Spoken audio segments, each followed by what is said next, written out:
everybody, Deb here with Carnivore Caveman Keto Couple. Welcome back. Another outside video. I'm really excited about it. I just wanted to get out in nature today. This is probably going to be one of the last days for snowshoeing here. It's about 45 degrees. We still have a lot of snow here in Steamboat up on Buff Pass. This is where people go snowmobiling, cross-country skiing, and snowshoeing. I didn't want to do anything like too strenuous. Didn't feel like going snowboarding at the mountain today, or Johnny wanted to go ice climbing, but I've been working so much this week that I just wanted something quiet, mellow, outside. I don't know what that was. At first I thought it was a woodpecker. I think that was a tree creaking. There's a lot of snow. Because it's so warm, a lot of snow is falling out of the trees. Wouldn't that be interesting if a tree came down right behind me, huh?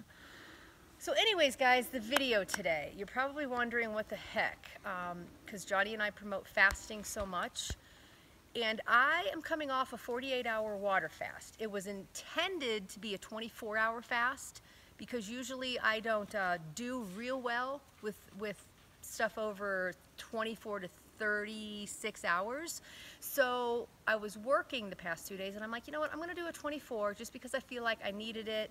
My body needed a break from food. I wasn't going to the gym, so it was a good day for me to fast. And then I was just going to take it hour by hour after 24 hours. I brought food with me, but I was just going to see. Well, I got really busy at work, and when I got home at 11 o'clock, I really wasn't hungry. I was tired, so I basically just brushed my teeth, went to bed, got up the next morning, had black coffee, and I felt really good. I had a lot of energy, didn't feel like eating, so I didn't.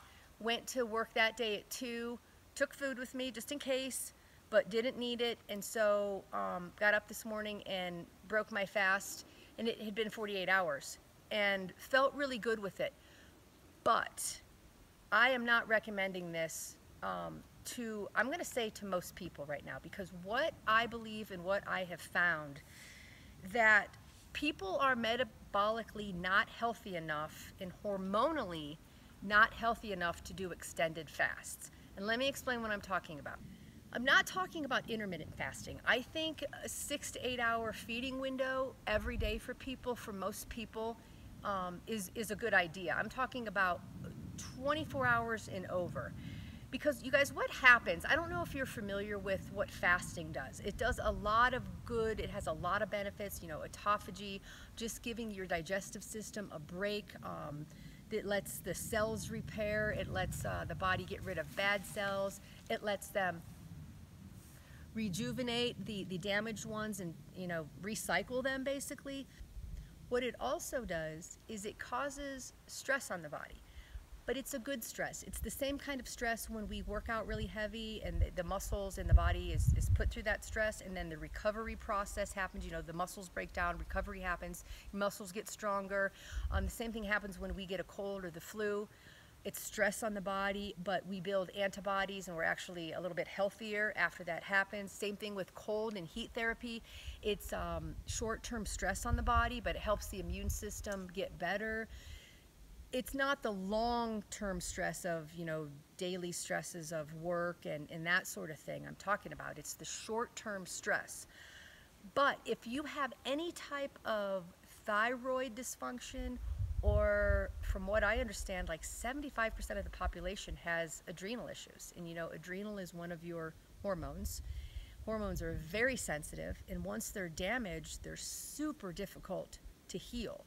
And the adrenal gland, you know, is responsible for the cortisol and just keeping our stress at bay. Well, so many people are adrenally damaged because of lack of sleep, so much chronic stress in their life. Being over-caffeinated can really disrupt the adrenal gland and wreak havoc on a lot of people, and they don't really know, you know, what's going on until they get tested. But like I said, from my understanding, it's pretty popular. And so if you have any type of thyroid dysfunction or hormonal dysfunction, adrenal dysfunction, and you try to do a long-term fast, in my opinion, it could do more harm than good, because that's just putting too much stress on the body. Your cortisol level is increasing, and so what little benefits you might be getting from that fast, you're actually doing more harm from the stress that you're putting on your body and your adrenal glands. So with that being said, I'm not saying don't try fasting or don't you know, fast.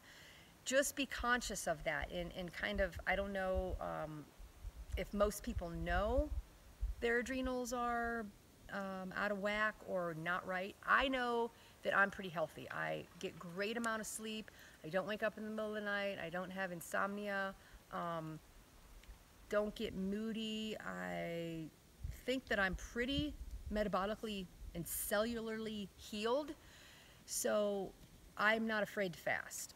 I don't push it too long because, again, I think force fasting and pushing it beyond what your body is comfortable with, I'm not sure if I believe in that.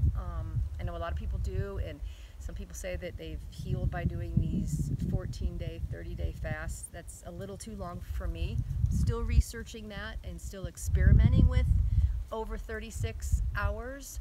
But some people swear by it. And again, I think too, it depends on if you're a man or woman. I would not recommend long-term fasting for women that are, you know, basically premenopausal or in childbirth years. If you're wanting to have a baby, don't mess with those hormones, because I have read about women fasting and, you know, losing their period and then not being able to get it back. And so you've kind of, I don't want to say damaged yourself for good, but it's a very difficult healing process. So you want to treat your hormones with kid gloves, respect them, know that they're very sensitive, and know that long-term fasting affects them a little bit. So, all right, guys, just do your research on fasting, learn your body, listen to your body, know the signs, listen to the whispers, like I've said before, and maybe long-term fasting isn't for you. Just because your neighbor, your friend, or your husband does it doesn't mean it's good for you. So just check it out for yourself. If you like this video, please give it a thumbs up. It just helps our channel, doesn't cost you anything. And hit that bell notification. It'll let you know when Johnny and I put up our next video. Subscribe if you haven't done that yet. And just remember, keep eating meat, because meat does heal.